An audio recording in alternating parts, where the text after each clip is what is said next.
Hey everybody, let's go ahead and talk about pre-practicing. Let's get started.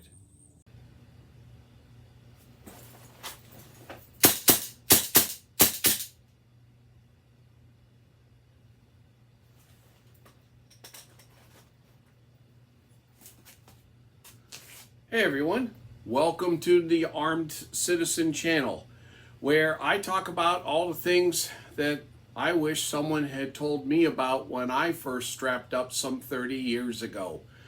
Please like, share, subscribe, and I always appreciate your comments, the good ones and the bad ones. Each of them helps me deliver better content to you. So please let me know where I might have gone wrong, how I can do better, and what you might like to see on this channel. Let's get on to it. All right, so practicing, of course, is where we go out and do our drills and measure our performance. And this is where we pull everything out as far as the weapons and the ammunition and the timers, or you go to your dry fire range and you pull out your app and everything like that. And the best thing we need to do in order to prepare for that is to do some pre-practicing. Well, what is pre-practicing?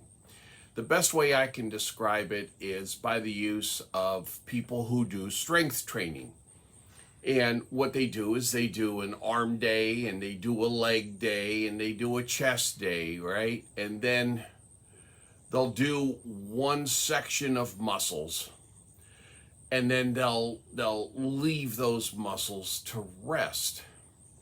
And the reason is our muscles are actually a whole bunch of cords, kind of like a group of bungee cords, except these contract, they don't expand. And the more cords you have, the stronger the muscle. Well, when you run a muscle group up to its maximum and a little over, when you go into that resting cycle, the body says, wow, we really needed more strength. So it actually starts dividing these muscle cords. So, you might start with 100 cords, and after the first one, you might get 101 when you come back to do your arm day or whatever again. And so it is by the division and addition of these muscle cords is how we build strength. The pre-practice is a lot like that. We're going to be doing some very individual skills in order to let them sit for a couple of days as they descend from the executive down into the autonomous part of our brain and our muscle memory. It's not hard at all. Actually, I have 5 different pre-practices. I have aim day, I have draw day, I have reload day, I have transition day, and I have up day. And then what we'll do is you do all those. That's 5 drills. Then you take a day off, and then you go out to your laser range or out to the live fire range and go ahead and conduct your drills, measure your performance.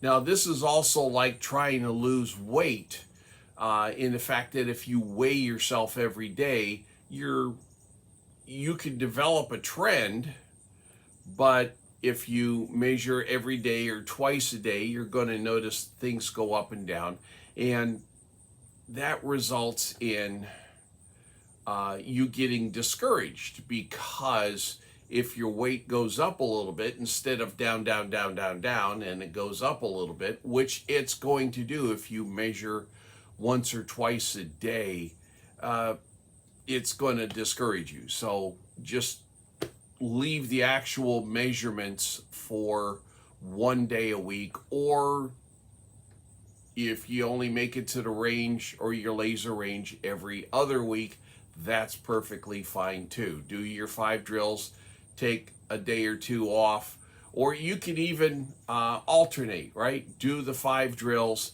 take a day off, do it at the dry fire, do your 5 drills, take a day off, go do live fire. Whatever works for you. I'm not telling you how to do anything, just work it into your schedule. But that practice, that actual measurable practice, you need to treat it like an unbreakable appointment. You're getting mentored by the boss. You have an appointment with your doctor that he's going to discuss something critical with you, okay?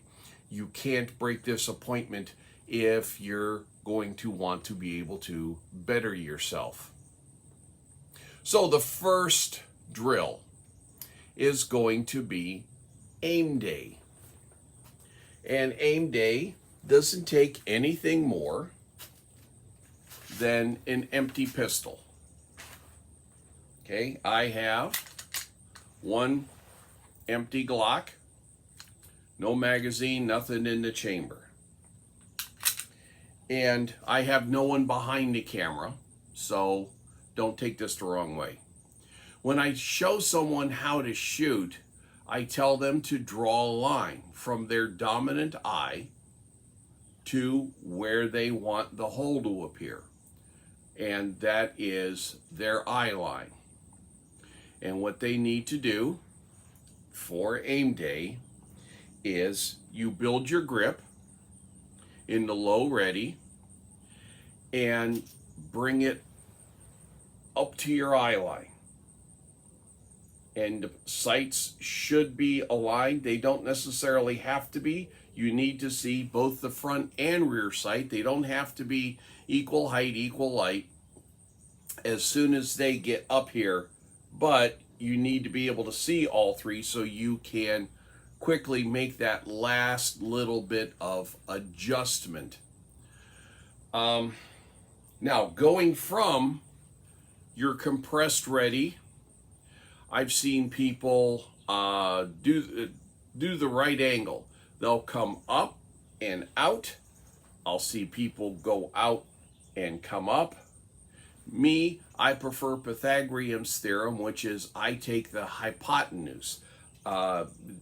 Consider this an escalator where it's going up, up, up, up, up, and by the time it gets here, you're aligned. So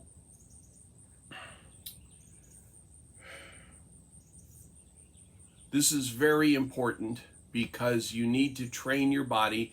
This is also what I talk about in my 10 minutes a day video, weeks and weeks back, where you need to get your body to realize the proper alignment of your body and the weapon along the eye line. This is a very important drill for me because I tend to either skid in that way or skid in that way, where you either can't see the front sight or you see too much of it. You actually see the top of the weapon. So this is what you should be doing, is it should come up level and then the sights should align. And that's really all there is for aim day. All right, the next drill is going to be our draw day. And this is where all we're going to practice is defeating our garment, drawing the weapon, presenting, and pulling the trigger. You don't need a target. You will need two things. First is some kind of part-time application for your phone. I recommend this because I don't like stuffing cotton and duct tape on my range timer, and this does auto repeat. I can make a string of 3 or a string of 5, which is what I do. I do like a string of 5 with these. So right now this is set to a string of 3 just for the purposes of this video, and I have a par time of 2.7 seconds for my draw. Now, when I hear the beep, I'm going to defeat my garment, draw, build, press, and pull the trigger. Now, I am using a dry fire mag. This is one of the tools that I use on a constant basis, and this allows me to constantly reset that trigger. It does nothing more than this. You can also achieve this function if you just take a cable tie or something to slightly keep your weapon out of battery. It won't do it, but I suggest this because you can also dial the amount of pressure it takes to pull the trigger with this. I actually have this dialed to slightly increase.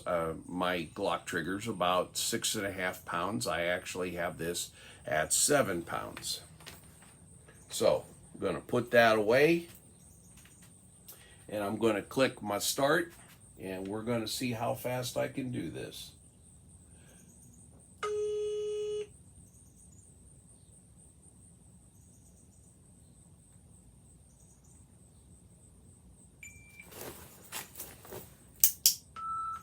Okay, I got it in under 2.7 seconds. It will now take time to reset.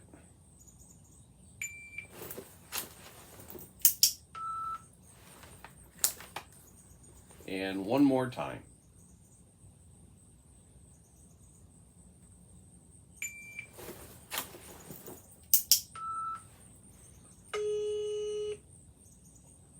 Okay, so yes, my draw time, my draw to fire is actually about 2.4, 2.3. But you always start a little slow because you got to warm up. You should afford yourself that opportunity, even though you won't in a real defensive situation. Hey, don't, hang on a second, let me warm up, right? So, but what you're going to do is you're going to push yourself.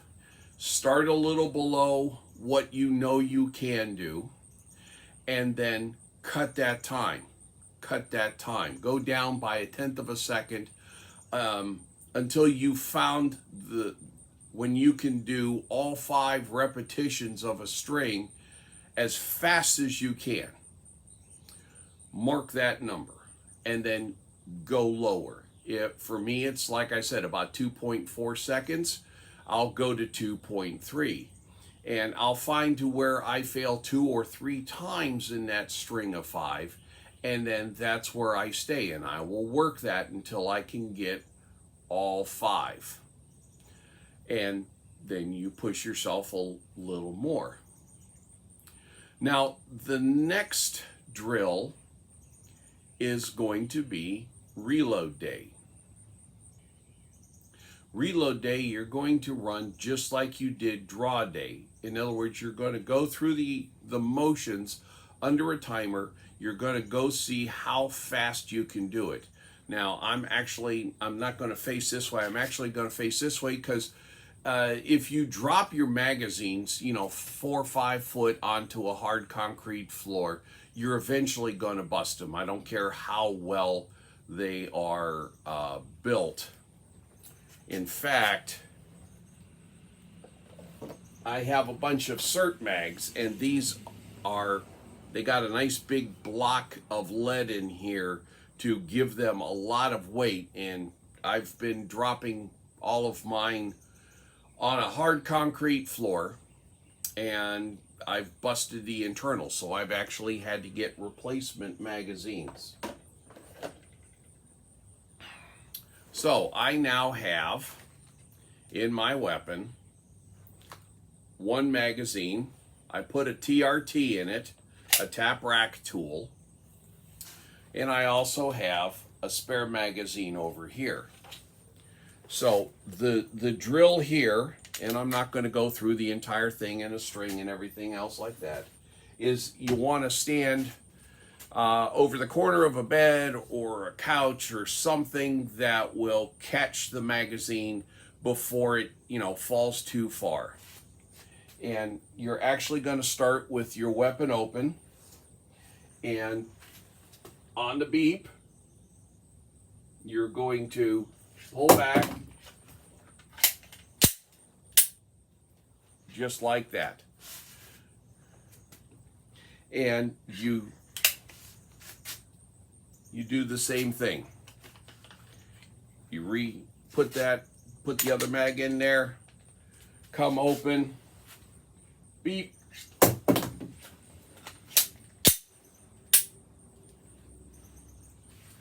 and you do that for a string of 5. And like I said, you work on pushing yourself a little farther every time, because that's what you do during arm day and leg days. You figure out where you're straining as hard as you can, and then you put another 5 or 10 pounds on, and you keep going until you can do that one with that extra weight and keep right on going. The fourth drill is going to be your transition. This is very important, and this has to happen in a particular way, or you're going to actually act slower. So say I have a target over here and a target over here, and I'm going to aim at this target. Now, it's very hard. You can try it, but you'll probably skip the first step. So you're going to use, from here, you're going to look with your eyes, you're going to look with your head, and then you're going to bring the weapon in line, right? You're going to change your eye line from target 1 to target 2 with just your eyes. You're then going to align your head, line your body, and then you're going to reset how your body feels working with that, and establishing a whole new eye line in 2 or 3 stages. Now, I understand if you can't do it with just your eyes, you can do it with your head, but the thing of it is here is you have to set the new eye line before you move the weapon. You don't want to do this number, because you'll end up going beyond it, and then you have to spend time coming back on target. Other than the direction, this is really no different than your aim day, right? This way you're going up, this way you're going laterally. And you have to establish that eye line first, and then bring the weapon to your eye line. I actually have a drill here. This is by the Tactical Performance Center, and this is called the Master Blaster Carbine Drill.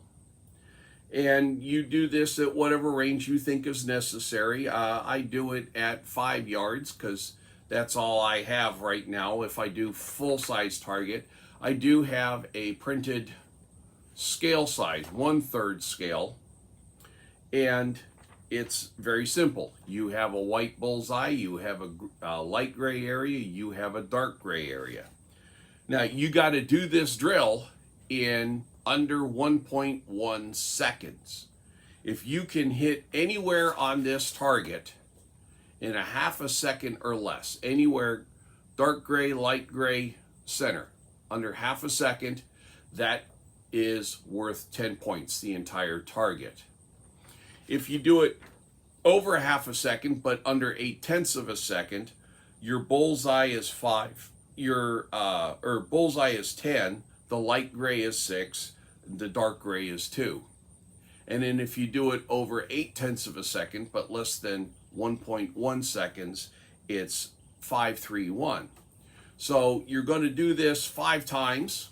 You're going to measure, or you're going to record where you hit and how long it took you to get there, and then that will give you a score of that's up here in the corner. So nothing complicated about this. You concentrate on one skill a day, and then you give that skill a rest. Let it go into your autonomous functions so you don't have to think about it during a drill or during an actual defensive situation. That's about it.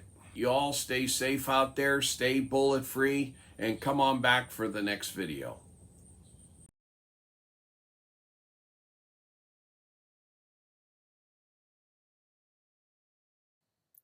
Thank you for watching the entire video. If what I discussed here was valuable to you, I ask that you like, share, and subscribe, and maybe drop a few coins in my tip jar to keep me in ammo. Thank you.